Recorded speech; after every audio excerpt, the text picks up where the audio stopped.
Jordan. Hello. Hi. Hey, How's it I going? good. How are you? Thanks for joining me. I'm so excited. Of course, I'm stoked. I didn't record yet just in case there's anything you had to go over with me. All good? There's literally nothing. You can talk about anything you want, Okay. like whatever you want. Okay. Awesome. Thank you so much for joining me. I wasn't sure if we were really messaging you or what was going on. You just never know, but I'm so excited to see that you actually made it. I Yeah, of appreciate it. course. Thank you for having me. Yeah, actually, my friend Sean, he, I guess, was a part of the inner circle. And so I put on my podcast story, if anybody can ever help me get to Jordan, like if you have any connections, reach out. And he messaged me and he's like, I don't know Jordan, but I was a part of the inner circle and I have an email. Like, do you want me to give it a shot? And I'm like, hell yeah. And then when you responded, I'm like, oh my God, this is freaking awesome. So I really, so it That all makes me worked very out. happy. I'm very excited to be here. Thank you for having me on. Yeah. So, I mean, I'm a fan of a lot of your content, but years ago, I found you, I think, when you were affiliated with Gary Vee, when you were helping Gary Vee out, like Yeah, yeah, yeah. way freaking back when. And I was like a victim of microwaving my pepperoni for a low carb snack at the time.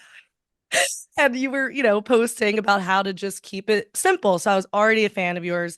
And then you started doing jujitsu, and I don't even think I was training yet because I think, what did you start training 4+ years ago or more?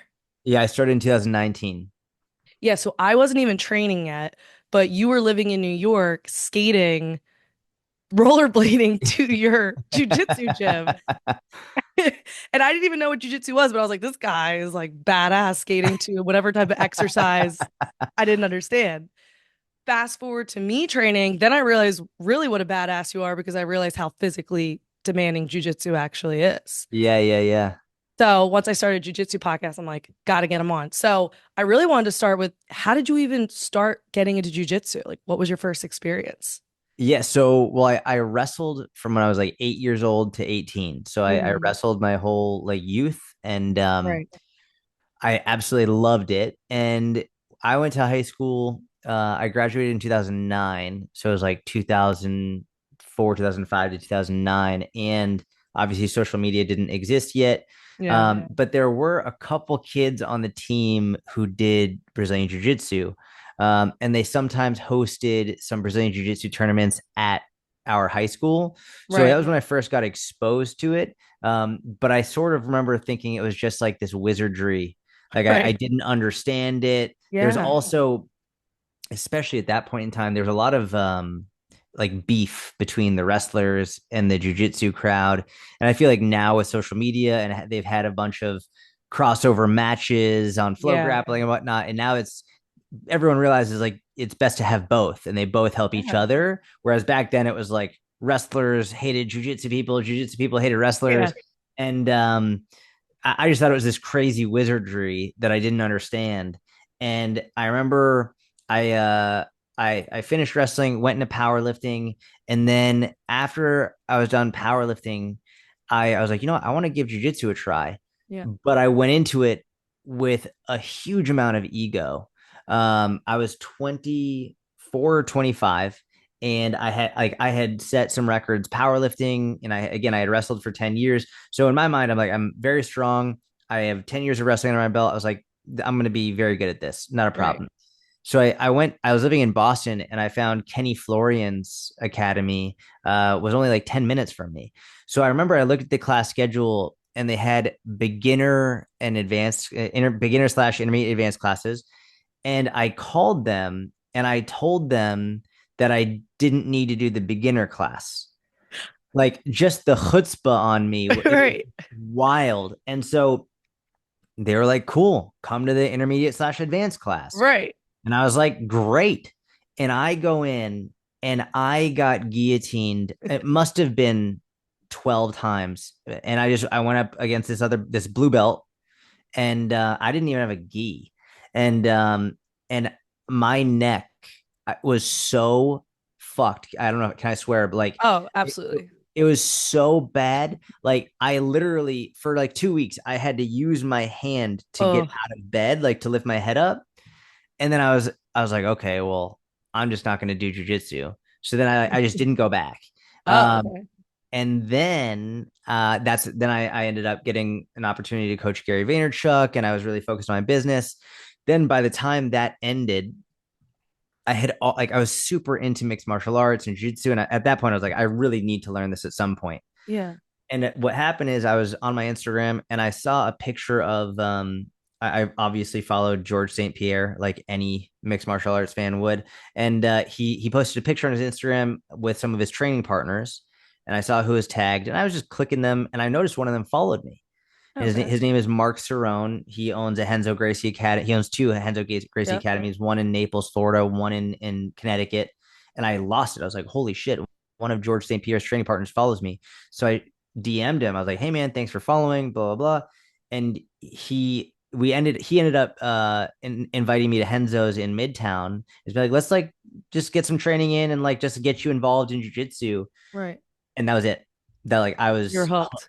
I was hooked. Like I just it was a much better start because I started from a place of now I have no ego. Now Right. like I'm going to be a complete white belt beginner. Like I know nothing. Let's just like Right. absorb everything. And I went in thinking I was going to train 2 to 3 times a week, and I was training 6 times a week, and I trained 6 times a week for like about 4 years straight. Wow. And now I have two daughters, and so it's not as much at this point. Yeah. But Puppy. You have I a lot I going on. just I got my purple belt about a year and a half ago or so, and I'm obsessed. Like I love it. It's one of the greatest things that I've ever done in my life. That's awesome. Why do you think when you went back the second time, you were able to go in with less of an ego? Was it just you were older? Like what changed in that time period?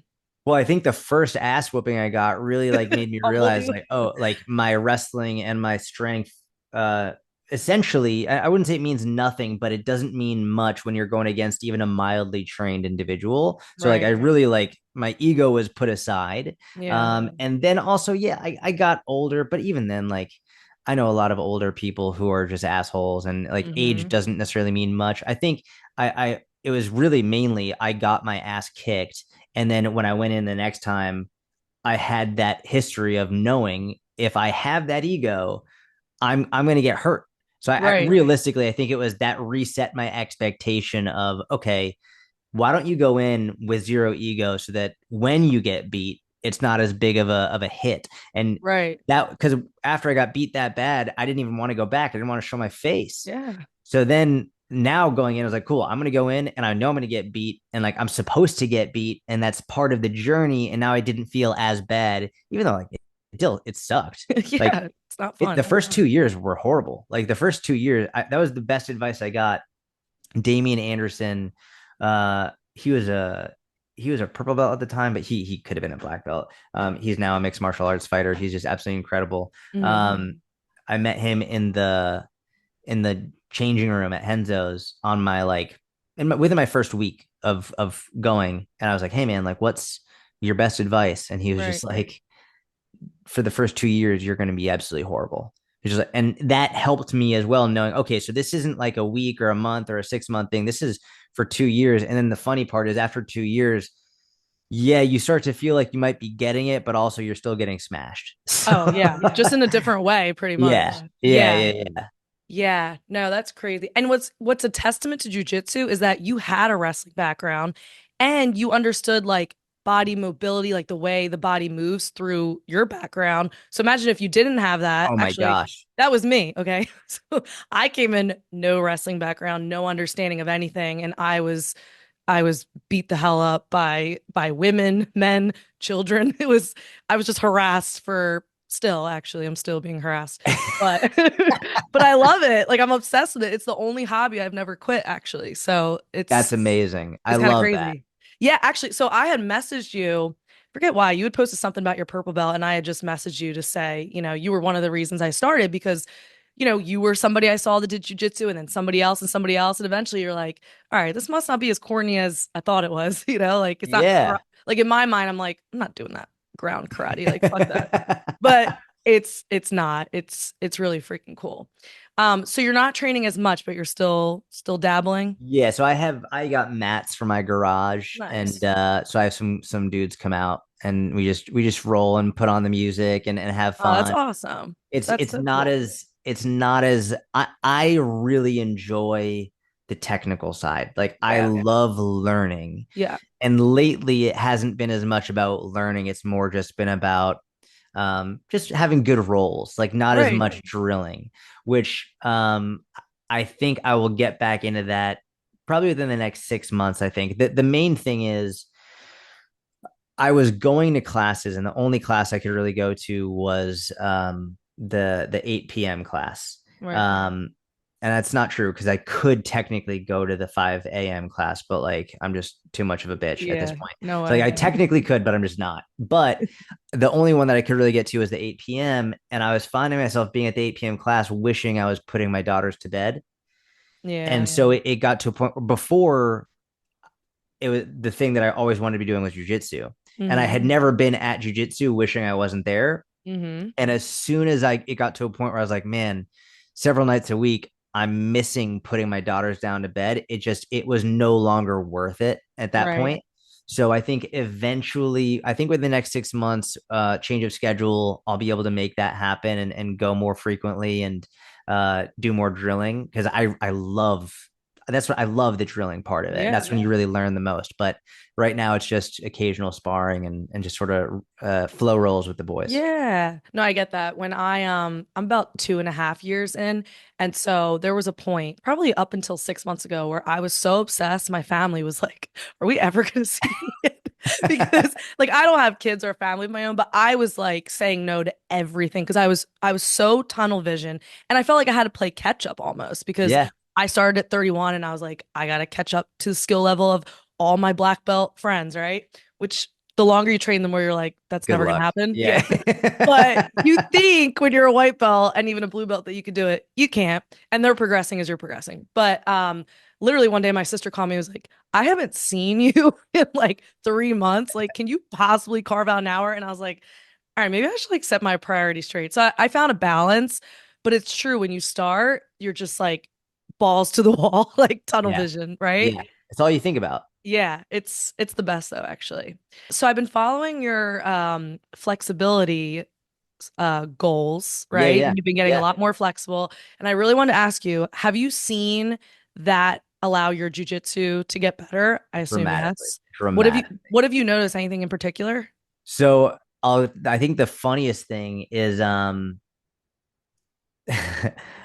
when the funniest one, and actually it is important, is when I get stacked now, Yeah. like Hmm. I can breathe. And like Oh, I was okay. always really jealous of the people that like because I'm a guard passer, I'm a top player. I don't Yeah. like pulling guard. Like I'm a wrestler. Like I like being Yeah. on top and I like passing guard. Yeah. But the bane of my existence would be these super flexible kids, usually like these 18, 19, 20, 21 year old motherfuckers who train all day every day.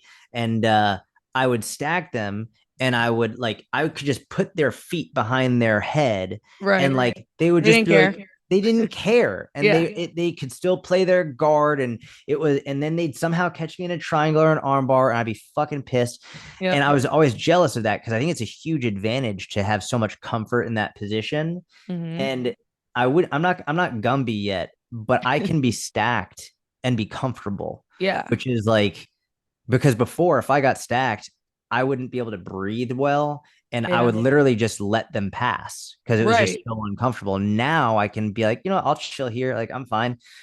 Which is a huge benefit to my guard game. And Definitely. the other thing is it's not just about the ability for me to increase my range. What it's really about is something called active flexibility, or another is mobility, which Hmm. is, for example, if you don't have very good mobility, oftentimes you might find yourself having to use your hand to bring your leg up someone's back, Right. right? Yeah. Like you see someone, like you watch someone play rubber guard, I which was just gonna say rubber I'll guard. never Yep. do that, but like some people can get in a rubber guard without using their hand. Yeah. Like they can literally control their leg enough to where they can get their leg up super high without needing to pull with their hand. Right. That's a demonstration of outrageous, not just flexibility, but mobility and active control. Definitely. I'm now much better at controlling my joints to be able to reach these more extreme end ranges without assistance from my other joints, which is great because that leaves Yeah. my hands open to do other things. And you can almost use your feet as an extension, like other arms, other hands. It's really nice. Right. That's actually a great point. It makes me want to now maybe work on my flexibility because when I have someone in my guard and I'm throwing up a triangle, I actually catch myself like physically grabbing my ankle to get my leg Yes, sometimes where it needs to go. So kind of like the example you were saying. So as you're talking, I'm like, I never consider that a flexibility it thing. is. Like Yep. I just thought that's how my body, I always was like, my body works differently. Yes. So, which Yes. I mean, technically, yes, but to your point, I never considered that You can flexibility could improve help it. that. Yeah. Yes. Yeah. Because yeah, So then it frees up my hands. the terms, the nerdy terms in fitness, you have flexibility and you have mobility, and a lot of people Right. confuse the terms. And in general speak, I don't really care. We can use them interchangeably, but for this purpose, it actually makes sense to know the difference. Yeah. Flexibility, I would think about it as like what your body can do passively. So let's say, for example, you're lying on your back and you have someone else pushing your leg for you to see how far your hamstring can go. Like Right. that's your passive flexibility because someone Hmm. else is pushing you into that position. Right. Another example of passive flexibility is where you grab your own leg and you pull it to that position yourself. You Right. couldn't put the leg there yourself. You couldn't do it like just with your leg, but you have to use Right. your arm to get there. So the flexibility is there, but the control isn't there. Gotcha. Whereas mobility would be your joints are strong enough to achieve that range of motion without any extra help. Right. So Okay. your legs and your hips specifically in this situation would be able to not just have access to the range, but have access to the strength to create that motion and get your Right. leg up that high and get to that position without the assistance from your hand. So when you're working on your flexibility, does mobility just naturally follow? Or is that something you have to work That's a on? wonderful question. Yeah, it does. I would say if you improve your mobility, your flexibility will improve. If you improve your flexibility, your mobility does not necessarily improve. So, Okay. so think about it like this. One way to improve your flexibility is by just static stretching. You just Hmm. hold the position for a long period of time. Right. I don't really do that. That's not the majority of what my flexibility or my mobility training is. The Right. majority of my mobility training is getting into these extreme end ranges, and extreme is relative based on what I can accomplish. Hmm. And I'm getting stronger in that position. So I'm strengthening my joints there. And when I strengthen that position, I'm now able to create that improved mobility because now I'm training my joint to be able to be strong enough to create that movement. Gotcha. Um, Passive flexibility, where I'm just lying there for 60 seconds, 3 minutes, 5 minutes, whatever, I'm not strengthening anything. Right. I'm getting more comfortable there. So I can improve my passive flexibility without improving my active mobility, but I Gotcha. can't improve my active mobility without also improving my passive flexibility. Right. One improves the other.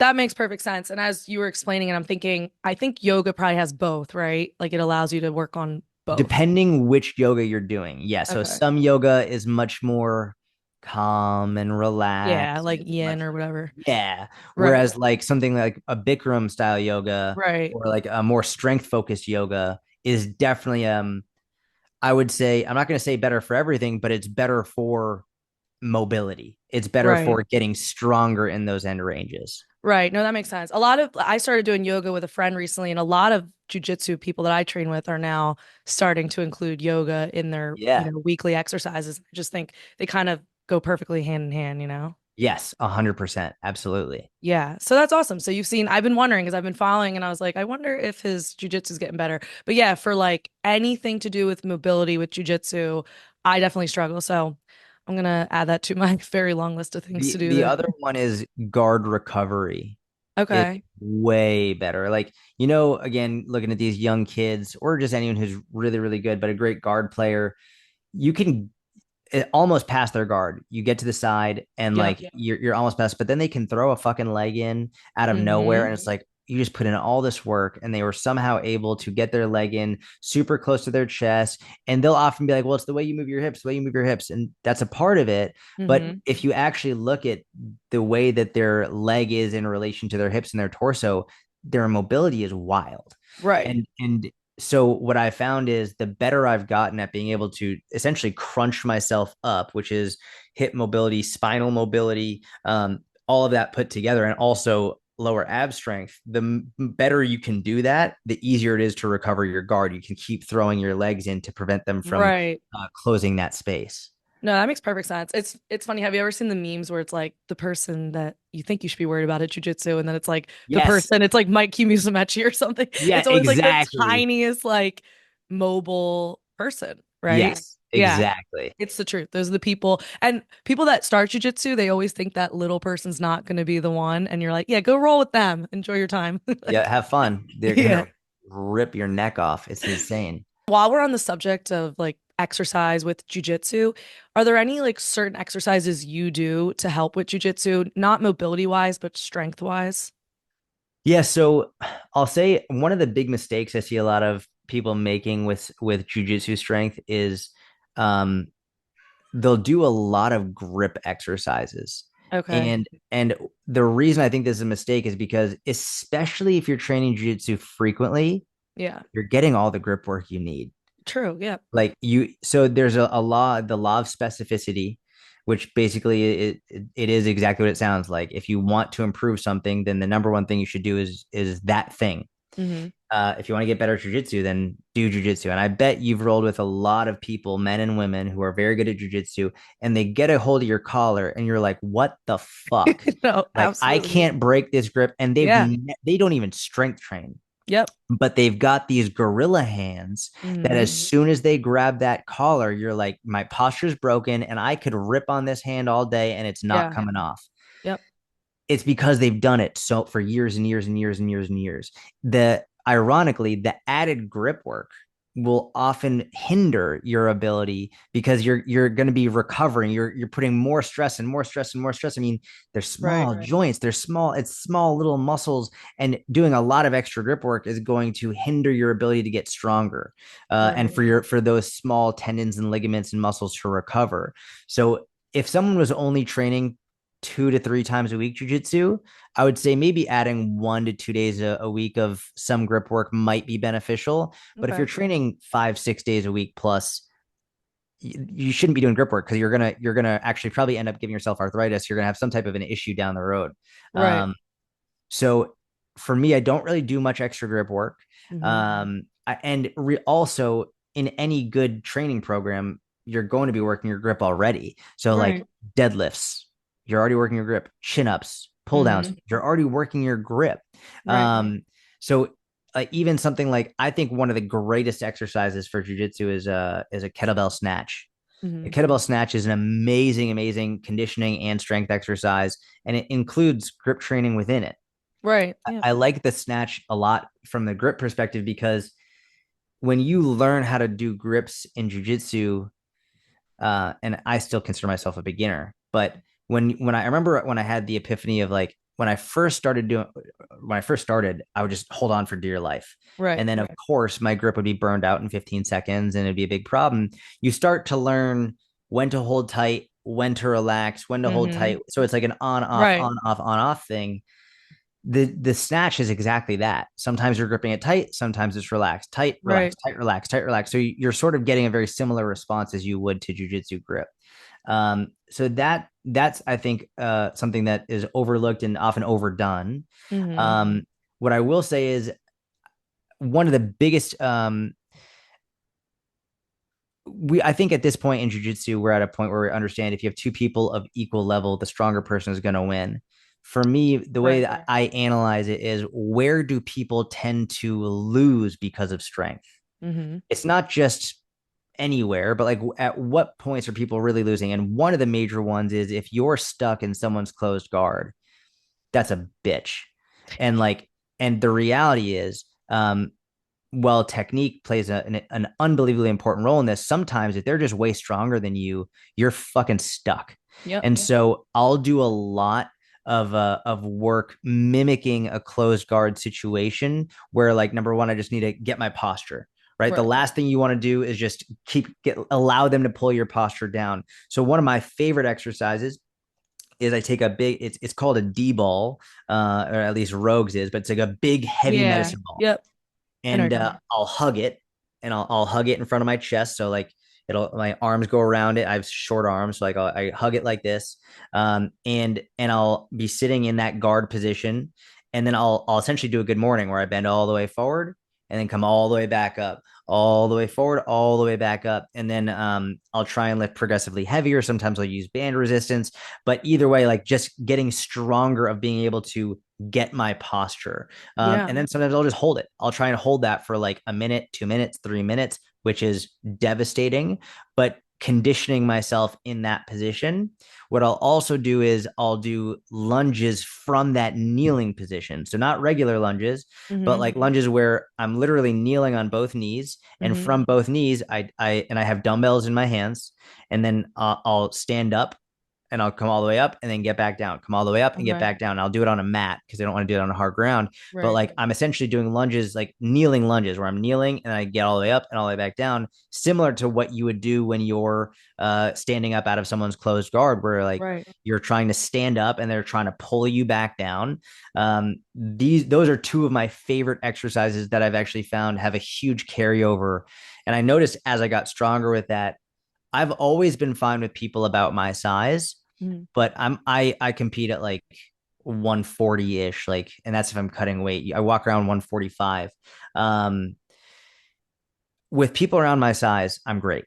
Mm-hmm. As soon as I start getting up into like the 170, 175 plus, that's when I noticed a really big difference in strength. And when I started improving with both of those, and I would be get if I was unfortunate enough to get caught in someone's guard, there was a time where all of a sudden people were like, geez, like the way you were able to just stand up, it wasn't how it used to be. There's Right. like now all of a sudden, like, oh shit, the speed at which I got up, the forcefulness with which I got up started to make a big difference, which being able to get out of there more quickly and with less effort gave me more gas and gassed Right. them out more. So I think those are two of the most important ones for sure. I'm trying to think of, I mean, we could also talk about I think one of the most demoralizing things is you've got someone back, you're trying to choke them out and you're like burn your arms out. And like that is a lot of That is obviously the worst. you're learning how to squeeze properly and not gas yourself out. But we see it even at the highest level. Sometimes people gas their arms out. And Right. honestly, like one of my favorite variations is a drag curl, where Oh essentially you use yeah. a barbell. You do like you drag it up your Mm-hmm. body nice and slow, which is a similar to how you'd progressively get tighter and tighter and tighter with your choke. And also isometric squeezes on medicine balls. So like you put a medicine ball in between your elbow and you just practice that squeeze. You do it for like 5 seconds, and then next week you do it for 10 seconds. Next week you do it for 15 seconds. Till you can try and do max effort 30-second squeezes. You're essentially increasing your strength endurance so that you don't burn out as quickly, which is super, super helpful. Right. And then similarly, but for your legs, a triangle choke, um, one of my favorite exercises is called a Copenhagen plank. Essentially, it's super hard to explain, but if you Google it, you'll be able to see it, where you're working your adductors, and it's awful when you have someone in a triangle and you're trying to squeeze, and it Right. seems like it should be locked up, but your adductors are just screaming at you, and you're trying to rip their head down. You're trying to squeeze the blood out, and like it just you if you could hold on for 5 more seconds, you'd be able to Right. do it. But you just let go, and they get a little bit of oxygen. Boom, they can keep fighting. So the Copenhagen plank, isometric holds there is super helpful for that strength endurance in your adductors. No, that's super helpful. And everything you mentioned can be done by yourself, which I think is even Yes. more awesome because I live alone, so nobody come and rob me. But just kidding. I don't. But like, My big boyfriend lives here. just kidding. My gigantor man is upstairs. I have three dogs though, so there's that. That's But honestly probably better. you're probably right. But I always struggle because I'm like, I have mats and I have friends, believe it or not. But I just, if they're not here, I'm like, what can I do by myself? When I Yeah. have alone time and I want to just work on things, that's where I struggle because plenty of ideas to do with a partner, but I'm always wondering what I could do just to get a little bit better. So those were All of awesome those you can tips. do at home by yourself for Yeah. sure. And all the mobility stuff too. Yeah. No, really good tips. You mentioned a couple things. So are you a gi guy or a no gi guy? Both? What do you I prefer? prefer the gi, which is funny Yeah. because coming from wrestling, I initially thought I was going to prefer Yeah. no gi. And then like, I was saying earlier, I really like the drilling. I like the technique. Right. Um, with no, obviously no gi is technical, but Right. it's obvious that gi is more technical. Like there's more Yeah. grips, there are more like Right. More you with can do. you can't explode out of a hold with the gi on, especially when they've got Right. a grip. You have to like use a lot of precision and technique. With no gi, once they get sweaty, like it's That's true. explosive and Yeah. they can just slip right out. Like good luck trying to slip right out omoplata, armbar, triangle. Like you Yep. can't do that. Yeah. So I've fallen in love with the gi from the perspective of I've found it to be way, way, way more technical. So and I still like no gi, but I'm also I'm 33 now and I'm starting to get into that old man, which is funny because when I first started jiu-jitsu, I was like, 30s isn't old. And it's Yeah. like, oh no, like Oh, for I jiu-jitsu, understand. 30s is old. It It is like is. they're like 30s as masters. I was like, really? Like that's crazy. And then I start going up against these 22-year-olds. I'm like, okay, You're thank like, God I'm absolutely, not. I accept. Yep. So yeah, I prefer the gi. And it slows people down, like you were kind of Yes. alluding to, which I've had all different age groups on the podcast, but everybody kind of echoes what you just said, which is, especially as you get older, if you're going against these young, gigantor men, it's nice to have the grips to slow them down, right? Yes. Yes. So, are you compete? So, I didn't realize you compete, number one, but are you competing in both gi and no gi? No, I only compete in the gi at this point. One day I'm Okay. sure I'll compete in no gi. To be honest, I've just seen so many horrific videos of people getting heel hooked in a local competition where I'm just like, I'm fine competing, but I don't want to give anyone a reason to go into a local competition and heel hook me and like ruin the next 5 years of my life. So, uh, Definitely. like I'll do it in the gym and training with partners that I trust, but I have no interest in tearing my knee apart at a local competition for a plastic medal. No, I completely agree with that. Although in gi, where what scares me is the throws, which I know it's not as bad as maybe blowing your knee out, but just the fact that they can get a hold of you and toss you through the air, which has happened to me and it went viral. Don't Google Shut it. up. Did it really? Yeah, like I think it's up to like 3 million views. I need to But if see you this. see it, it Maybe I wasn't have me. seen it. I need to see. Okay. I'll send it to you. It was That's pretty bad actually. that's It was my ADCC. shut up. Is it ADCC? Oh, Yeah. okay. I need to find this. I'm gonna watch that video. Yeah. Um, Love that for me. that's my like ego coming back because especially like up until now, especially up until purple belt, um my wrestling background, like I'm the one taking people down. I've faced two dudes in competition who have judo backgrounds and one of them almost tossed me, but Hmm. my wrestling background up until now has helped me not get fucking face planted on the mat. I have a Right. feeling brown belt, black belt will be a different story Yeah. because I don't care how good of a high school wrestler you were. Like you get someone with a real judo background, like good fucking Right. luck. So yeah, up until now, I haven't had an issue with that, but that's also a very valid fear. Yeah. Like, like Especially when it happens and you're like, what the yeah, that's where like I if couldn't I'm believe you, it. if I don't have a wrestling background, I'm a guard puller. Like I'm like Yeah. nope, like I'm pulling Well, I guard. learned. Now I am too. Well, Yeah, like for ADCC, and I mean, I've said this so many times, but like for ADCC, the women's weight classes are trash. And I get it. We don't have many women, but I think the highest weight class is like 145. And then it's to infinity and beyond. And so it's practically an open weight class. It's bullshit. that's And so horseshit. my dumbass signs up. I'm like, huh, like just got my blue belt. Let me throw Oh myself to the no, wolves. And I see this girl and I'm like, I'm fucked. And so she Amanda big? let, what'd you say? She big? Yes. Okay, You can see it. And okay. and nice girl, very Yeah, nice. yeah, yeah. And people gave her so much shit. Like I will say I got away pretty unscathed because the comments were not coming for me. But it was bullshit because they were coming for her saying, "Oh, no wonder you can do it. You're so much bigger." Well, she signed up for her weight class. What do you want her to do? Yeah, yeah, Make a yeah. new fucking weight class then. Correct. She So didn't do it like for the video. She was just competing. Like, she was chill. just competing, and my dumb ass let her get an underhook and was like, "Dur, Oh dur." no. I'll never do that again. I'll tell you Did that. she hip toss you? Oh, yeah. She completely hip tossed me and landed. It's the most beautifully executed. Like, if it wasn't me getting slammed, I'd be like, oh my God, that was amazing. She landed right with her, Oh like, inside no. control, like right inside Oh. control. So when she came down, she landed on my body, Did it all hurt? her weight.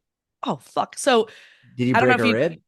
actually know, surprisingly, but my Thank God. back. So I was, long story short, I was working ADCC. So I was working right up to the point I walked on the mat, Oh, jeez. competed, and then went right back to work in the stands. I will never do that again, That's ever. a horrible idea.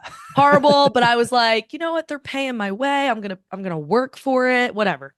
And so Amanda Levy, I don't know if you know who she is, but she's won a million things. She's came in like, I don't know, like first place for trials on East Coast and West Oh, Coast. jeez. So there was no belt. It was like you just Oh go no, in. no, no. She's not who I went against. She was coaching me.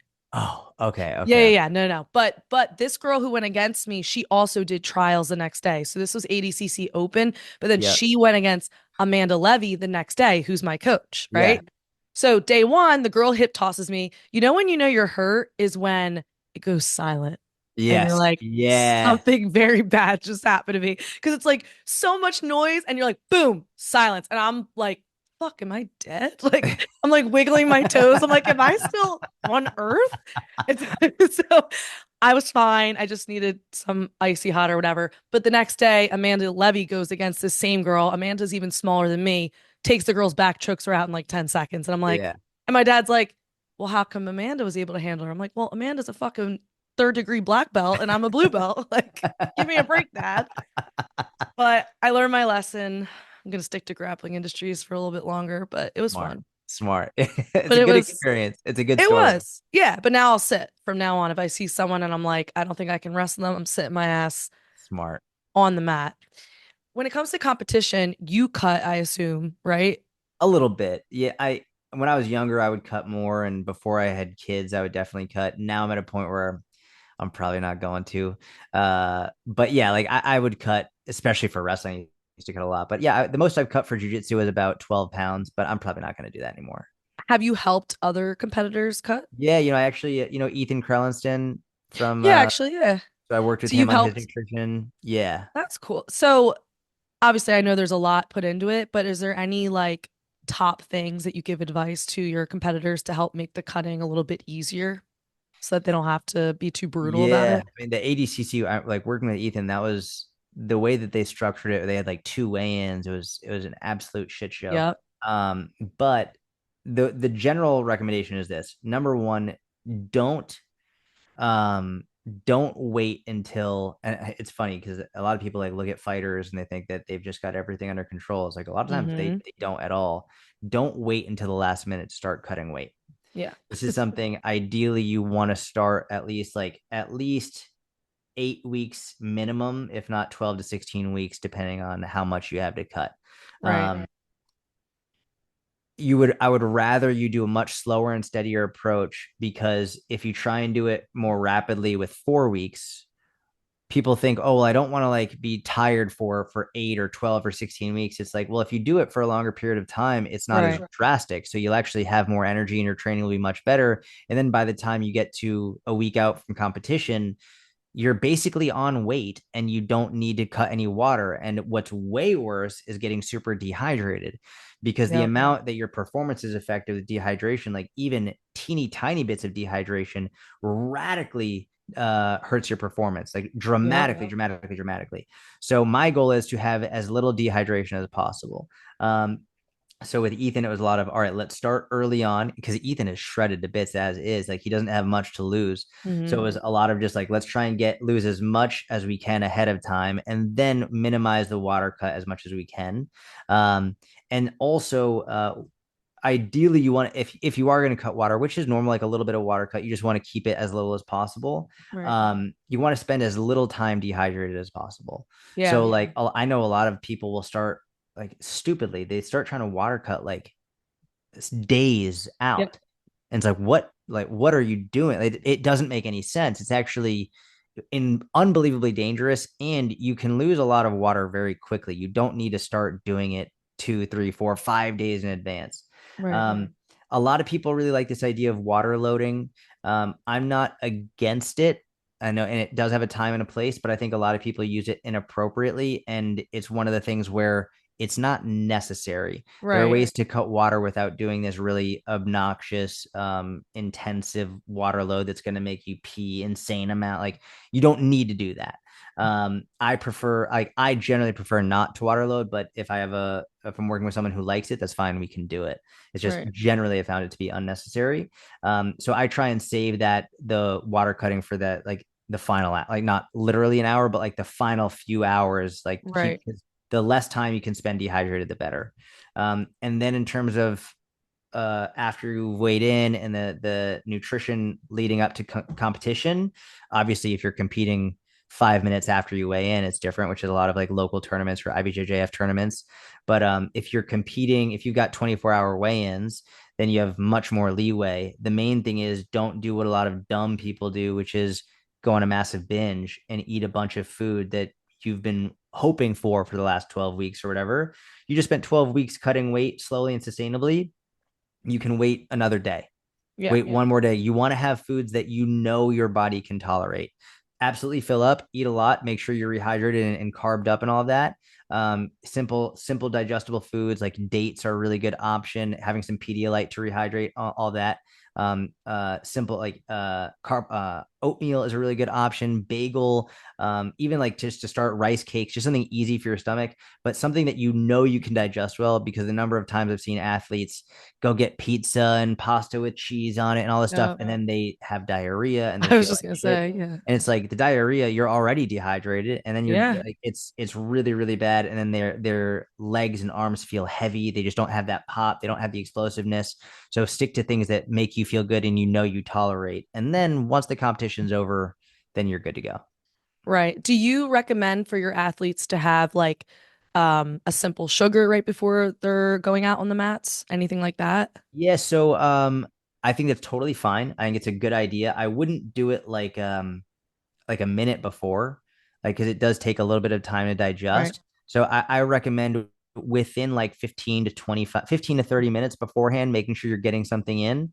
Um, just because it's not like an immediate usage thing. Like you need to have Right. it in there for a little bit. So whether it's honey, maple syrup, dates, something like that is super helpful. I know some people, myself included, I'm not hungry the day of a competition. Like Mm, it just I'm not hungry. I don't yeah. want to eat.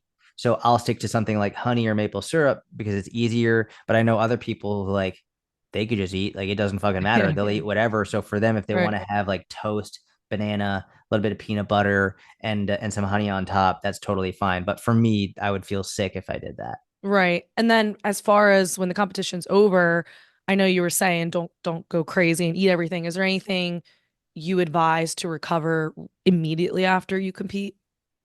Like once the whole competition's over, you're already Right. done. At that point, I say like have fun. Yeah. Like the thing is, generally speaking, and it obviously depends on the competition and how many matches you had and how long the matches went and how difficult they were. But usually the competition isn't hard to recover from. It's usually the training for the competition that's much harder Hmm. to recover from. Like Yeah. oftentimes the competition is somewhat easier than the training leading up to Yeah. it.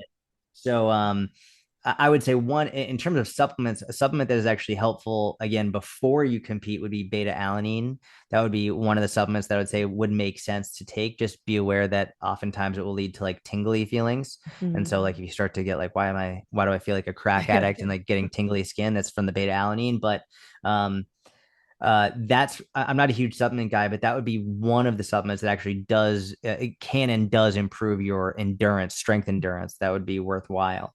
Creatine can be helpful and just might be a good thing to take in general, but it's not something that I think is going to have a huge impact on jujitsu performance as much as beta alanine will. After competition, I'd go enjoy, just go have fun. Yeah, Yeah, definitely. the immediate post weigh in craziness is not what I would recommend. I would wait until after you compete. Okay. You were talking about supplements. I know you're not a big supplement person. I don't even remember the name of it, but are you familiar with a supplement? It's big in the jujitsu community. It's supposed to help you with like being able to focus at jujitsu. Adderall. Not Adderall. It's a supplement, but it's like supposed to just help, I guess, with brain function. I'll have to get the name for you, but I've heard a few people swear by it. I think it's a powder. It's just Are supposed to you talking about increase. creatine? It's not creatine, no, but Okay. I know creatine is, but no, I'll have to get the name for you. I just thought about it now when you said that, but they swear that when they take it, when they're, I'm sure it's like a placebo effect, I Yeah. imagine, but No. it allows them to just like have better focus and make better decisions. And I was just curious if you had heard of anybody No. taking such So, a I thing. mean, the amount of research done on supplements is astronomical. Yeah. Like supplement research is wild, which is like it's very clear which supplements work well and which ones don't, and 99% of them don't work. They're a waste of money. Hmm. And keep in mind, supplements are not controlled by the FDA. Like they're not Right. that they can literally, it says on the bottle, these statements have not been evaluated by the FDA. Right. Like they can say whatever they want and it's fine. And oftentimes, if they end up making claims or have something dangerous, what they'll do is they'll just rebrand the company. So they rebrand it and slap a new label on it, and then have to go through the whole process again. Or like they'll literally change the company name, and then they have to go has to go through the whole process again, which is why you'll see supplement companies, they come and go, but it's the Right. same shit over and over and over again. If it has proprietary blend on it, don't buy it. Proprietary Okay. blend is a sneaky loophole that allows them to they say they don't want competitors to know what their formula is. Everyone knows what the fucking formula is. What they Yeah. really, what it actually means is when you say proprietary blend, you're not required to say what quantities each supplement is in there. So like Hmm. you could like if the effective dose for creatine is 5 grams, we'll just say if that's the effective dose, they could say creatine whatever, but they might only have like 0.5 grams in there. And so Gotcha. you're not even getting remotely close to the effective dose, but Right. you think you're paying as though you are. So long story short, the vast majority of supplements, like literally 99% of them, literally do not work. The ones for jujitsu, the most important would I would say be beta alanine pre-competition. I wouldn't take it before training all the time. Just don't want you to get used to it. I'd rather you use it like maybe in a little bit of competition training, Right. but definitely not just like your day to day. You want to save it for when you really need it. Creatine can be helpful from a strength and power output perspective. Um, if you want to have some protein powder, that can be helpful, just like to help recovery. It's not going to help with anything, especially it's not going to make you big and bulky if you're not lifting weights. Right. Even if you are lifting weights, it's not going to make you big and bulky, but it can help with recovery and muscle damage and repair. But in terms of the best supplement for focus, there I would say it's pretty obvious, and by pretty obvious is an understatement. It's overwhelmingly obvious that it's caffeine. Yeah. The that does come with a potential negative side effect though, which is increased heart rate. And Mm. sometimes people, when they get that increased heart rate, they will gas out a little bit. So Right. you have to know, and this is why I would say practice on yourself, use it in the gym. Some caffeine, some people respond really well to it, and it increases their focus. And the Yeah. research on this is wild. It increases their focus, and basically, it's funny. The research is clear. There's one sport that caffeine has been shown to not be helpful. Hmm. That one sport is it's a shooting sport. So Okay. often the biathlon, where like they'll be doing cross country skiing and then they'll shoot like a sniper rifle really far. Yeah. Um, because high level shooters, like snipers, they literally time the trigger pull to be Yep. in between their heartbeat. Hmm. And if caffeine is increasing your heart rate, then it makes it more difficult to time the trigger pull between your heartbeat. And that's Right. literally been the only time that a sport has been found that caffeine isn't helpful. I will say it's not definitively helpful for everyone. Like if you get anxiety from caffeine, which some people do, then it's probably not a good idea for you. But from a focus perspective and from a general performance perspective, you can't argue that caffeine is it's arguably the best, and it's you could just drink coffee. Yeah. You don't even need to pay for an expensive Right. supplement. Yeah. But caffeine, beta alanine, and creatine are all very affordable, and the reason is because they're proven to be very effective. The ones that are proven to not be effective, they jack up the price. That It's makes sense. and they make an obscene amount of money on it. So creatine, beta alanine, and caffeine would be like the Gotcha. trifecta of supplements. As long as you're not a sniper, you can Yeah, purchase this. correct. Which actually, speaking of, weren't you? I think you posted at some point about you were either interested in hunting or looking into it or something Yeah, like I went that. hunting. I mean, I live in Dallas, Texas now, so Yeah, I'm always around it. And one of my buddies is a Marine, and he hunted his whole life, and so he took me hunting. I had a blast, and it that's was awesome. yeah, it was wonderful. Do you hunt? Yeah, I've been hunting I've had my license since I was 10. That's amazing. Yeah, so I've been all over the country for hunting. I did a turkey grand slam. I got all six. Wow, I that's have amazing. I have a buck on my wall right here for Montana. So that was another thing you posted, and I was like, we got to get Jordan on the show. I I was like, love we have that. so much in common. But yeah, and you're right, actually. What you were saying, like when I went to Montana, because in New Jersey, where I'm at, you can't shoot rifle for hunting at all, other than muzzleloader. So in Montana was the first time I experienced shooting long range. I shot my deer at 500 yards. Wow. And I didn't realize because I never did it, they take into account the Yes. windage, like Yep. everything. And they're like, the guy's like dialing it up. And I'm like, this is crazy. Like in New Jersey, I can see 30 yards if I'm lucky. Like, I'm just like, it doesn't matter. So even with the bow, it does like, I'm never shooting far enough that I consider the wind, right? Right, right. So when you were saying that, I'm like, no, that's so true because I remember when they had me practice, they had me hold my breath Mm, because I assume of kind of what you were saying. yes. Like you have to be so precise because Yep. from that distance, you move a little, it's like 5 feet. Makes it exactly. Yeah. And your heart, if you're especially if you're tight up against your chest, you get a little bump, a teeny tiny, Yep. because your chest will like go out a little bit during that beat. And so you get that during the heartbeat and it's gonna mess up your Yep. shot. Yeah. It's so cool. I remember when we were practice shooting, I would pull the trigger and it'd be like 1, 2, 3, ping. And I'm like, damn, like that was Yeah. a while. Like That's it's crazy. it's really cool. But yeah, if you ever need any hunting advice, I I would am I I am absolutely. I am obsessed with it. So feel free to That's reach very out. good to know. Thank Yeah. you. Yeah, no problem. I wanted to ask you about your opinion. Did you follow the whole ADCC CJI ordeal? I did. Yeah. Did you have an opinion on it? Did you think it was good for the jujitsu community that they did it on the same day? Yeah. What were So your I thoughts? mean, uh listen, I have no stake in regard to I'm in a fortunate position that like I know people on both sides, but like I'm not like I can't say something because someone's gonna be mad about me. Like I'm Right. just gonna say what I believe. I think it was really good for the sport. Mhm. I think it was incredibly good for the sport. And I am a huge like obviously capitalism, like everything has issues, but like capitalism is amazing. Like it's absolutely incredible. And when you create competition like Yeah. this, it forces the other competitors to either do better or Mm-hmm. they'll die. Yeah, pretty And much. we saw immediately that ADCC was figuring out how to pay people better and how to make their organization something that the athletes would want to compete in Yep. because you got $1 million prize like Hell which by the yeah. way like these athletes they work so fucking hard for such little pay. Yep. And realistically, I'm not going to say they were being exploited. I'm just saying they weren't, the company wasn't progressing in a way that really valued the athlete. So another company comes along and says, we're going to value the athletes more than you do. It's Right. like, if there's a restaurant on one corner and they're treating the patrons one way, the customers one way, another restaurant opens up on the other corner across the street and they start treating the customers better, then the people are going to go to that restaurant. That's literally all it is. No Of one would be like, how course. dare you open up a restaurant? Like, Right. it's like, no, this is like we're creating competition. We're forcing you to either do better for the sport, do better for the athletes, or you'll die.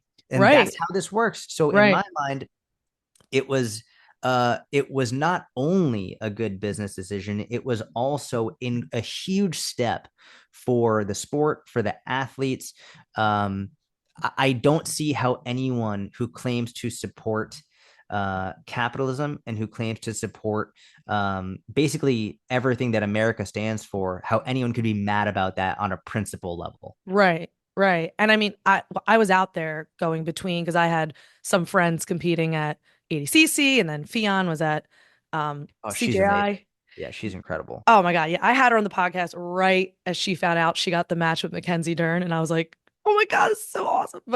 Um, but I mean, it was so cool. Like I'm sitting at ADCC, people have CJ on their cell phones while they're watching ADCC. And it was just like, Yeah. it was the coolest thing for the community. And I noticed I listened to one of Joe Rogan's podcasts and he was saying, why didn't they just do it on a different I didn't day? like his take on it. That I and thought I it was think so odd. it Like, was it. That's one of my issues is it's because he has friends.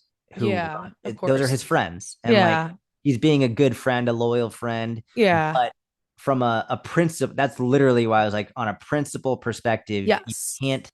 you can't logically be for capitalism, for competition, for trying to do better for the sport, and against what just happened. Like Right. that's why I was like, listen, I have no friends at stake. Like I don't have to worry about being loyal right now. Yeah. Like this state, like the he was coming from. I know that Mo and Gordon, Of and I would course. imagine Yeah. those people were fucking pissed, and Joe is trying to be a good friend. Definitely. Definitely. Yeah. Yeah. I mean, I had Jay Rigobuto on my podcast right when it was announced, and he's the head ADCC judge, right?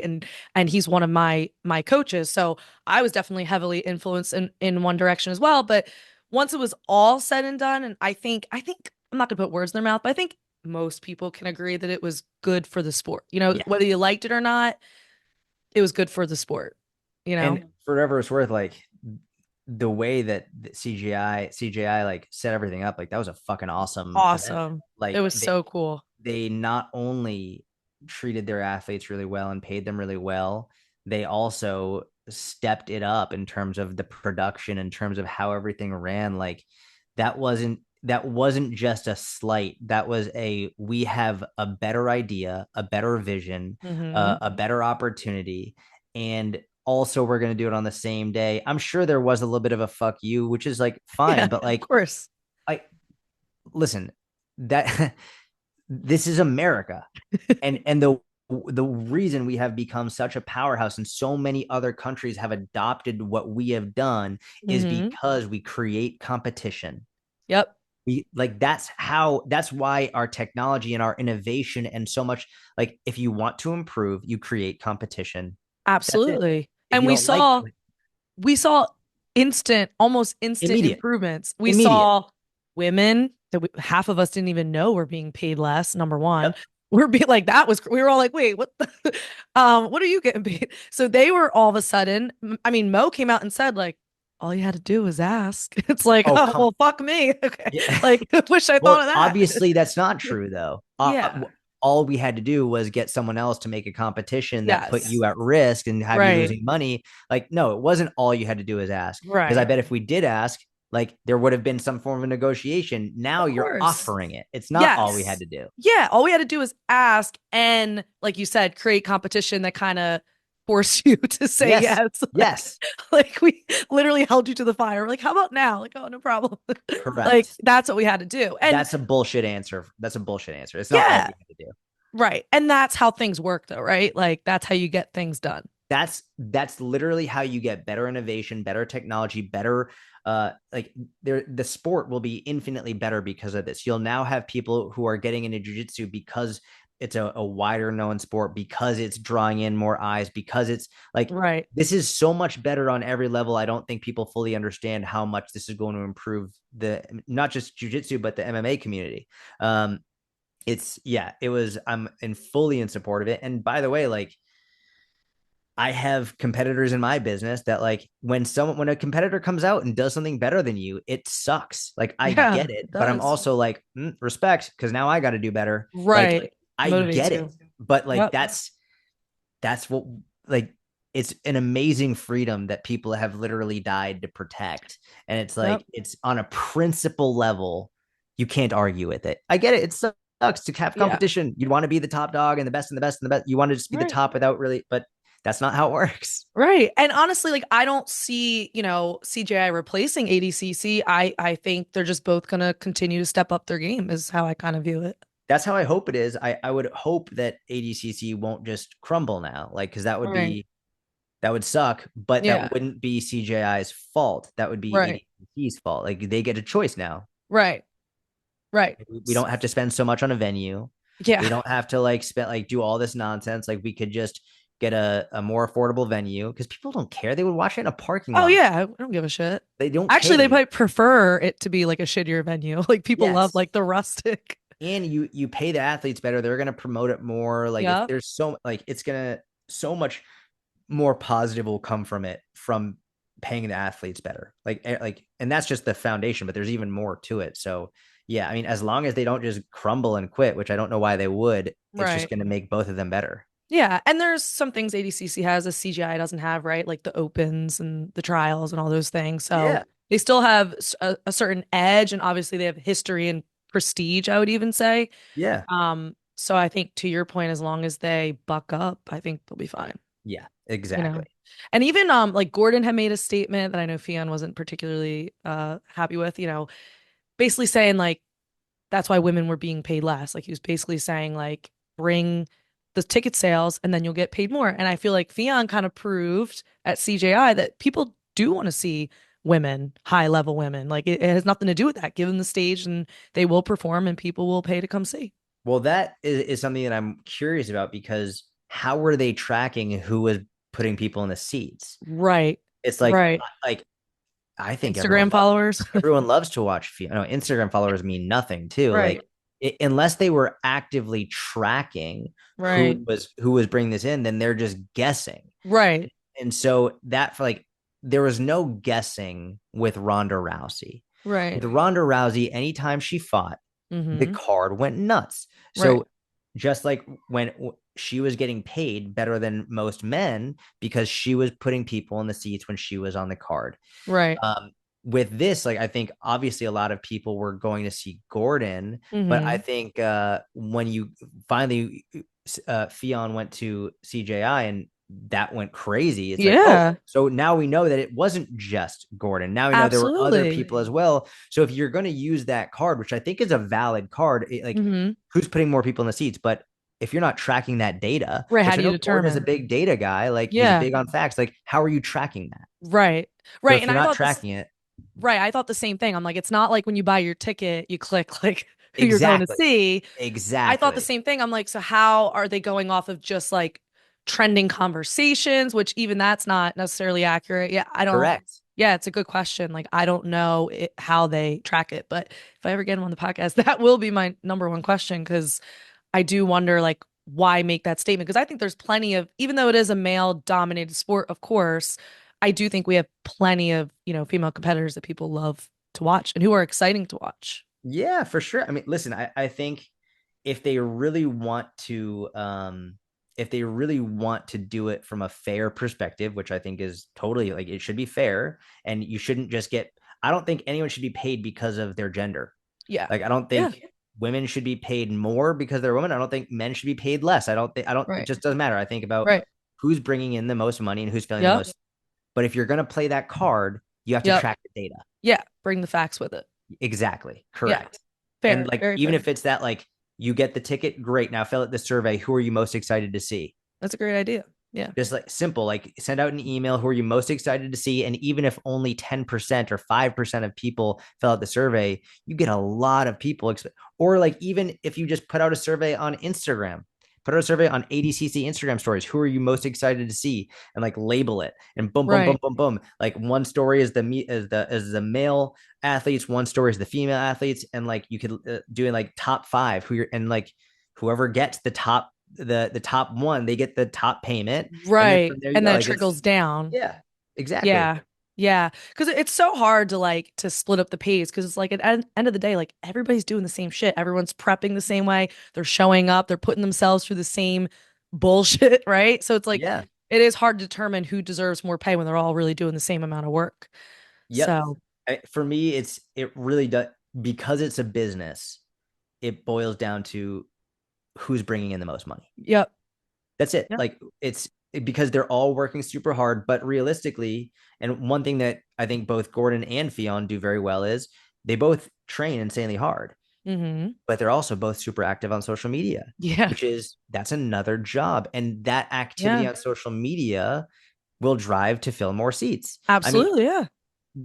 look at Craig. The stuff that he puts out on social media is fucking hilarious. But Yeah. like, yet some of the stunts that he pulls, like with all these different women or whatever he's doing, like that's Mm-hmm. time, that's effort, that's money. 100%. It's deliberate. That's a business, and that will Mm-hmm. drive more people to go see him, either his organization or him compete. So, even though they're all doing the same thing on competition day, What are they doing not on competition day? Some Right. people are resting, some people are eating, some people are hanging with friends, and other people are working on social media. 100%. I just had Zach Manslaney on, who is the owner of a 10th Planet in Bethlehem, PA. He was a CJI judge. And Oh, so he's cool. very close with Craig. And he was literally just telling me the story that when Craig kissed Gabby, I don't know if you remember Yeah, that. that was And that wild. was like a huge thing on social media. He's like, people were texting him because he was a judge, like, is it off? Like, she's so pissed. Is it off? And he's like, I'm looking at them and they're like sitting here, like editing the post and like Yeah, yeah, laughing. yeah, yeah, Like yeah, that yeah. is their job. Like That's they their know what they're job. doing. Like they're not Correct. stupid. They're marketers. That's what they do. Correct. They Um, correct. They're yeah. not just fighters. No, they're They're also marketers. marketers. Correct. Yep. And trust me, as soon as I got into the podcasting world, I realized it's a lot of fucking work. Like a 10-second, 20-second reel is, you know, a Be lot of time, hours. Could be hours. hours, Yeah. hours, depending on how clean you want it to be. So people just consume this social media mindlessly and they don't realize like this is not an accident. Like it's being done Correct. specifically for you as a consumer. It takes a lot of time, a lot of effort, a lot of planning, often a lot of money. So it's like, okay, you have two fighters, they're both fighting on fight day, but who's put in more work to fill those seats? It's not just because you're so good. Like Gordon is sort of like he's the outlier, right? Where it's just like realistically, Gordon could probably do less on social media and still fill insane numbers of seats because he has this prestige around him where it's like, is anyone gonna fucking beat this guy? Right. But to be fair, his persona on social media absolutely drives more people to see because people are like this. Absolutely. What the fuck? Like, is he gonna live up to it Right. again? Is he gonna live Yeah. up to Like it what are again? they? Oh, Like I couldn't wait. him calling his submissions before he hits it. Like Yeah. that drives It's all more seats. marketing. Like it's all marketing. And just because he's doing more than the other fighters. He's not Yeah. just fighting. Yep. Another example, I was going to say the Tyson Paul fight that just happened. Yep. That was just a marketing ploy in 100%. my That's all it opinion. was. Correct. Like, right? And it Yes. worked. It Yes. worked. I Yep. mean, they put the money up. They got the money up and it worked. It So, made a lot of money. yep. So, honestly, a lot of this industry, a lot of anything to do with social media, it's all marketing. It's what it all Yeah. boils down to. Everything is like literally everything is marketing. Which again, that's, we could talk about capitalism. I said there are obviously issues. Like that's one of the issues. It's like everything. I mean, even dating is Hmm. marketing. Yeah. You say like you go out on a date with someone, I don't know, but then you're like, oh wow, they have a lot of followers. Like all of a Yeah. sudden, oh, like for whatever reason, they have more followers, and like maybe they're cooler than I thought they were. I don't know. It's like Right. and even without social media, you go someone takes you on a date, you go to a restaurant, and everyone at the restaurant is like, hey, they see the guy, like, hey, Yeah. what's going on? It's like this social proof. It's like Their everything stock is goes marketing. up. Yeah, their stock. Everything. Yep. Like Or life the is marketing. opposite. Or the opposite. You go to their social media and you're like, Jesus Christ, That's exactly I'm right. canceling. Shit marketing. That's bad Yeah. marketing. It's, Yeah. it's it's like the Bud Light commercial, like where like the bad marketing is where Yep. they ruined their fucking business for a little while. Like everything is marketing. You're absolutely correct. Speaking about America, I did want to touch quickly on Robert Kennedy. Oh yeah. So I swear to God, I wrote in my notes a week ago because we were originally going to meet. I put Robert Kennedy. I want to get Jordan's thoughts. And like the next day, you posted a video, and I was like, Jesus, that's so crazy. But I was glad you did because I was able to kind of like see what you thought a little bit ahead of Yeah. time. So I just want to touch on it. So obviously, from the video I watched, and if you haven't watched it, anybody listening, go to Jordan's page. You did a really phenomenal job Thank you. breaking everything down. I made a lot of my friends watch it. Um, but I don't want to put words in your mouth, but you were basically, it sounded like you were saying to me that, you know, everything in moderation. Like it's not bad to have McDonald's. It's not bad to have certain foods. It's all just in moderation.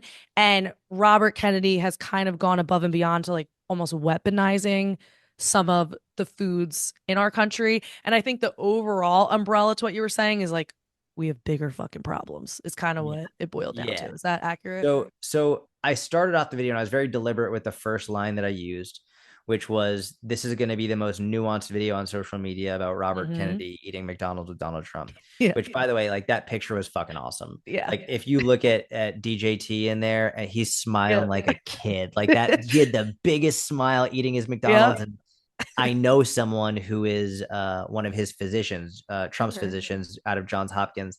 Yeah. Trump eats McDonald's every time he goes on his flight. Every Interesting. time Huh. and he buys it for everyone on his flight. So I'm pretty sure that flight was when they were all going to the UFC. I think it was 309. Mhm. And so Trump bought everyone McDonald's because Yeah. he has McDonald's every single time. Yeah. Now, um, like I said in the video, there are many things RFK does that I really like. There are Yeah. many, and this is where we need the nuance because for some reason people are either they're right or they're left. And Yeah. if you think you're right, then it means you can never say anything bad about anyone on the right. And if you're on the Yeah. left, you think you can never say anything bad about people on the left. It's like, hold on, I'm not about an individual. I'm about policy and about Yes. what they're actually implementing. Um, so with that in mind, everyone, myself included, is up for scrutiny. Yeah. Everybody. And if I'm doing something that is wrong, call me out on it. Right. So I like a lot of what RFK does and says, but one thing he does and says that I don't like at all is his just outrageous overuse and deliberate overuse of words like poison and toxin in food. Right. And what I started off by saying, I was like, listen, if in a normal situation, I don't give a shit if someone eats McDonald's. Like, I don't care. Yeah. McDonald's is delicious. Yeah. I ate a Big Mac every day for 30 days in Hmm. 2019 for an experiment that I did. So I don't care if someone's eating McDonald's. Yeah. You can absolutely enjoy it in moderation and it's fine. Um, the reason people are making a big deal about this picture is because Robert Kennedy has been saying time and time again that these foods are filled with toxins and they're poisonous. And like he's Right. been making videos on social media that have millions and millions and millions of views about how poisonous our foods are. Right. Um, and so now we see him eating McDonald's. It's like, okay, well, let's hold him to the same standard. Yeah. So with that in mind, um, when we're looking at poisons and toxins, people throw those words around so liberally and so easily without any thought. It's like if they were actually poisonous or toxic, then you couldn't eat them. Right. Like you can't Literally. eat those and without negative side effects. Hmm. Um, and what it really boils down to is the way that RFK has framed it has made it seem like if you eat something like this once, it's a big problem. Right. And that's just not true. It's not poison. It's not a toxin. It's just like with everything, you can eat it in moderation and Hmm. still live a very healthy, happy life. And the Right. way, whether we're talking about seed oils or food dyes or whatever it is, people are asking me, what are my thoughts on that? And the way I frame it is imagine you're on the Titanic Yep. and the Titanic is sinking and someone like literally it's going down and someone turns to you and said like you're seeing all this deck furniture like flying all over the place and someone says to you, oh my gosh, we should rearrange the deck furniture. And Yeah. you're like, are you What the fucking like fuck? we should be getting on a fucking lifeboat right now. Right. And Right. the deck furniture is seed oils, food dyes, that stuff. And the lifeboat is movement, strength training, generally eating whole minimally processed foods, staying hydrated, drinking water, getting enough sleep. But Hmm. that's what we should be focusing on, not on these Right. food dyes and seed oils. And so you can absolutely enjoy McDonald's in moderation. It shouldn't make up anywhere near the majority of your diet, but having Right. it now and again isn't a problem. Absolutely. And I fucking love the way you use the Titanic reference because it kind of echoes what the problem is with the fitness industry as well, right? Like we are shoved so, and you talk about this till you're blue in the face, which I love, and I repost it all the time passive aggressively, but it's like people shove so much information and like you just said, it's like don't eat this seed oil, red dye, whatever, this, that, and it's like we have such bigger fucking problems. The last thing I'm personally worried about is red dye. Maybe if I'm like the most fit person in the world where I'm looking for like the next level of worrying Mhm. about shit because I have Mhm. not enough shit to worry about. That's one thing. But it's like for the average person that's just trying to be a little bit healthier every day, Yeah. that just seems like the last thing on my list is like seed oil and red dye, whatever. Right. Correct. Correct. So Yep. I loved that you used that example. So I know this topic you can go on forever, but if you had to choose, like, what do you think as a country is our biggest issue? Like, what should we be focused on? From a health, well, so here's what I'll say. And this is actually to speak very highly of RFK. I think Hmm. as a country, Hmm. our biggest issue right now is our division. Hmm. As a country, like we are so divided Yeah. I act like I think we've been closer to civil war than we have been since the Civil War, and the only reason we haven't gone into civil war is because of technology, and it would just be devastating beyond belief. Yeah. But I actually think the division that has been sown in our country is one of the major issues and leading causes of health issues in our entire country. We have people addicted to their phones, locked into their screens, just being fed, and I don't use this term lightly, actual propaganda. And you have to remember the goal of propaganda is to make the other side seem evil, is to Hmm. dehumanize. That's the goal, and it's the Yeah. stated goal of propaganda, to make the other side seem not human. Right. And people are so divided now, and they're sitting on their phones. They're getting the outrageous amounts of hate and vitriol, which is often leading them to be depressed, leading them to not want to be with people in person, not want to go outside. And so I think that this severe lack of, or mental health crisis is hurting us beyond any comprehension. And Hmm. one of the great things about RFK is I think he's really one of the first people, if not the first ones, with a voice, or a loud voice, to say, like, we need to unite the country. Enough of the Yeah. rhetoric, enough of the nonsense. Like, we need to unite. And when he was running presidential candidate, I thought he did a wonderful job of Yeah. really trying to bridge that gap. Um, Now, in terms of other things, like just move, exercise, get your steps in. Yeah. Like, if we look at what's really interesting is, if we look at the populations in the world that live the longest, there's not one definitive best diet, right? Like, Hmm. we can look at Yeah. some of the longest living populations in the world. You've got Italy, you've got Japan, which is number one, but Japan, Italy, you've got France, you've got Sweden, you've got all these different top 10 countries, which have all Hmm. vastly different diets. Yep. Greece, the common denominator among them is movement. That's the most Yeah. common denominator. It's they all walk, they all exercise a Yep. lot, and it's not like they're taking hit classes. It's not even like they're doing jujitsu. They're not doing Right. orange. They're like they walk a lot. That's the Yep. number one thing. Yep. The other thing is they are not obsessed with work. Hmm. They're much more focused on community, being in person, hanging out with friends and family. Their life isn't built around how much money they make. It's not built around like their job. It's built around they work so they can live. They don't live so they can work. Right. And so those two major things, I think, are radically under discussed here in the United States. And Definitely. with improvements in that, we'll see improvements in health. Definitely. And it's funny, Robert Kennedy actually mentioned how in Italy, they're eating pasta and they're losing weight. And I was like, I lived in Italy when I studied abroad, and I was eating pasta, gelato, all types of shit. And I was losing weight. And just like you said, you know why? Because I was You're walking everywhere. I didn't have a car. I was walking to correct. class. I was walking to the bar. I was walking to see my friends. I was walking to go to the store. All I did was walk. And Correct. I actually couldn't eat enough calories than I was, to keep up with what I was Correct. burning, because I was walking Correct. like quadruple what I was walking in the United States. Not, Correct. and of course, yes, are some of the quality of their food better?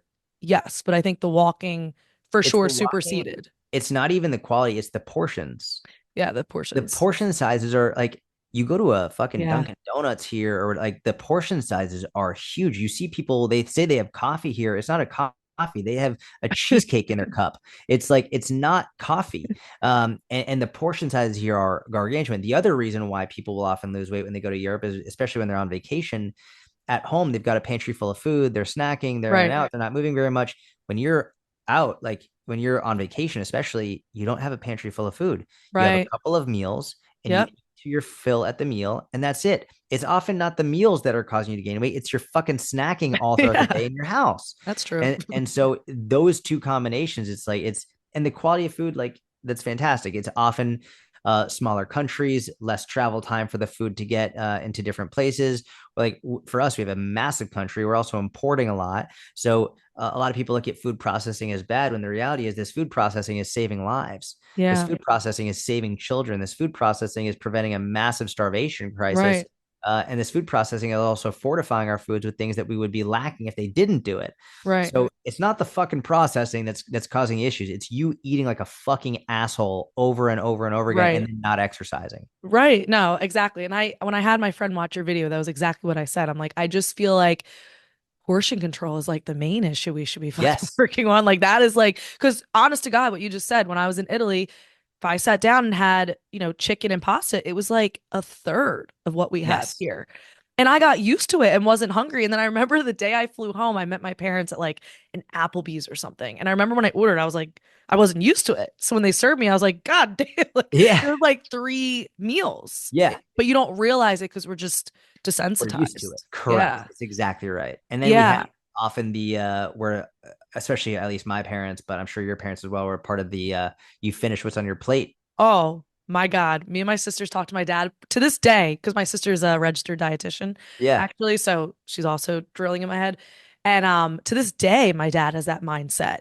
And we're like, Dad, you can take it home. But when I was a kid, he would clap for us if we finished. Like it was like, good job. Like you finished your meal. Like I'm so proud of you. And if you didn't, he's like, Jesus Christ, I paid for this meal. And you're like shoving it down It's a your throat. Like, problem. It's a big problem. but it's still a problem. Like I'm 33 years old, and if I don't finish my meal in front of my dad now, he'll still make a comment. Except now I'm educated enough to be like, I'm just gonna take it home. Correct. It's Exactly. okay. But I have Yes. to remind myself because I still have that like innate behavior to like want to clear my plate. Yes. Yeah. So yeah, it's definitely like a cultural issue as well. I also come from, the type of parents that it's like, oh, like I'm just gonna have like a handful of almonds for dinner. Like they say like the almond mom. Like that. Yeah. It's like one extreme to the next. It's like eat your whole meal or like a couple almonds and an Starve apple yourself. should Yeah. suffice, right? I don't want to take too much of your time. Just two more things. One question I was really curious is you have two daughters. I know they're very young still. Do you want them to train jujitsu as they get older? Do you have any opinion on that? Yeah. I mean, it's not going to be if like they are, it Yeah. doesn't necessarily they don't necessarily have to go to classes. They don't have to compete, but they Yeah. have to learn how to defend themselves. Yeah. It doesn't they don't need to do like an hour-long class 4 nights a week, but that's one of the reasons I got mats for us. It's like if you want to go to class, I will drive you Yeah. there and I will like all for sure. And the same thing with my wife hates jujitsu. Um, she hates, she's like, I don't want to get sweat on. Like, Yeah. I don't I like, totally get it. she hates it. And, but she has to learn basic self defense. Yeah. It's just like she has to learn how to shoot a gun. She Yeah. has to learn, like, if I'm not here, she knows how to use the guns Yeah. just in case, God forbid. Like, you just have to Right. know. You have to Right. know. Yeah. So, I don't care if they compete. I don't care if they go to classes, but at the very least, I'll be teaching them basic jujitsu self defense. And if they end up loving it, awesome. If they end up not wanting to do it, that's fine. But at least you know. Right. Yeah. And that's honestly, I've asked a lot of people that same question, and that's usually the answer I get. It's like, I don't care about the competing, but I just want you to know how to defend yourself. And Correct. isn't it funny how like you spent most of your life not doing jujitsu, but now that you've done it, you realize how important it is to at Yes. least know the basics, right? Correct. Correct. And I think a lot of people would say like, and especially for women, Yeah. um, I would think especially for everybody.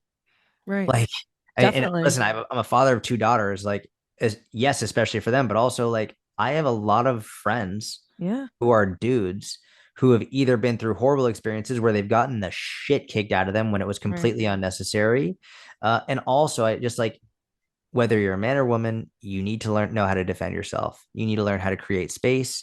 You need to learn how to, in the Yeah. worst case scenario, protect yourself so that at the very least you're not fatally hurt. It's like Definitely.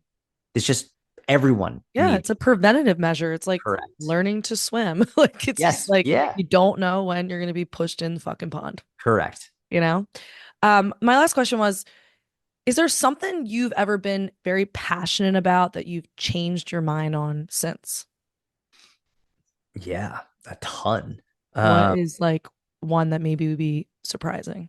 the first one that comes to mind for me is organic foods. So Okay. when I was younger, and I was just because I've been in this industry for almost 20 years now. When I was younger, I really got sucked into organic is better, not organic foods are dangerous and Hmm. poisonous and chemicals, like really, really bad. And I fell into that trap of, and this basically reading a bunch of books and a bunch because people now like they'll now they don't even read books. Now they just see a TikTok post or an Instagram post or a YouTube video, and they're like, "Oh my god, I had no idea."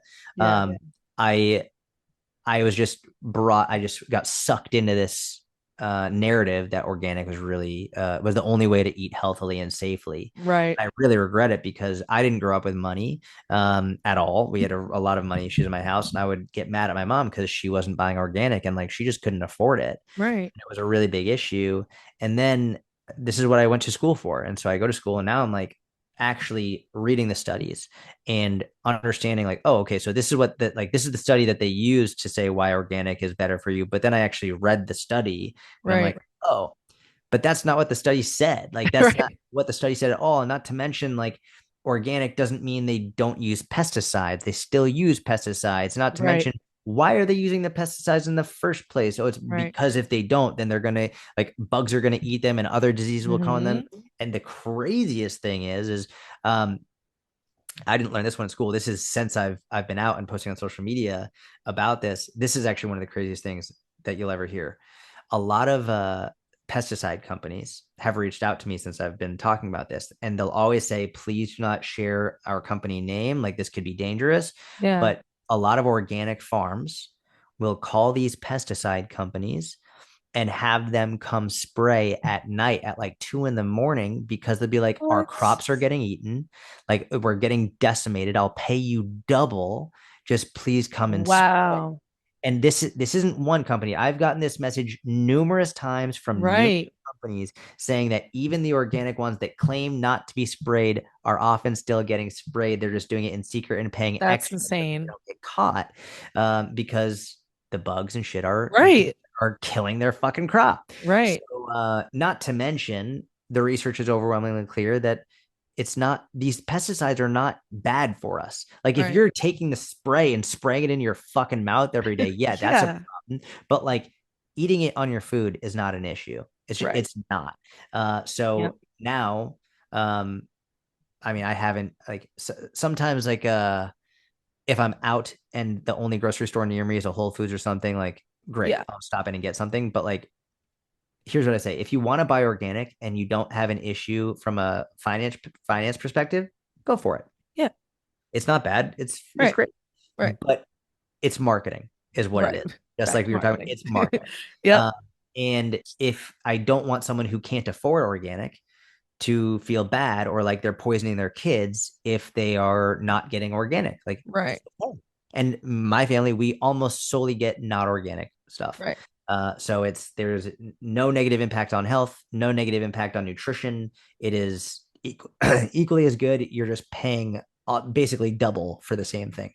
Right. So if you don't know what to do with your money, you're bored, go buy organic. Get a jujitsu membership and stop buying organic. Like it's a You, nonsense. it's funny that was what the story you decided to tell because you were the one that taught me about organic foods. You had posted something a while ago. And so last week I was at Trader Joe's with one of my friends from jujitsu and we were buying just random stuff. And I don't remember if it was a pepper or what, but I asked her like, "Oh, can you grab me whatever it was, a pepper?" And she's like, "Okay, organic or non-organic?" And I'm like, "Whatever's the fucking cheapest." And you were the one that honest to God taught me that. And I was never to begin with, to be fair, like a person obsessed with organic. But as I started looking into health and wellness, it was something I looked into because I was willing to, basically put money into my future of my health. But then when I saw your post, I was like, "Fuck that. I'll save my money, A put it into hundred something percent. else." Yeah.